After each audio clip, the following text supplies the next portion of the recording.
So ngayon, nagmo-motorcycle adventure tayo. Solo motorcycle adventure. At napadpad tayo dito sa, hindi ko alam kung anong part to ng Tanay, pero nasa Tanay tayo. Pero ang ganda kasi ng mga damo eh. Oh.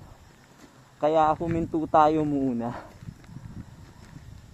Dito tayo mag-shoot ng mga B-rolls natin para dito sa adventure natin today. May bagyo pero malayo siya dito sa Pilipinas. Kaya maulap. Maulap kaya hindi mainit. Kaya ayos pa rin mag-ride ngayon. Pakita ko na rin sa inyo yung mga dala natin sa motor.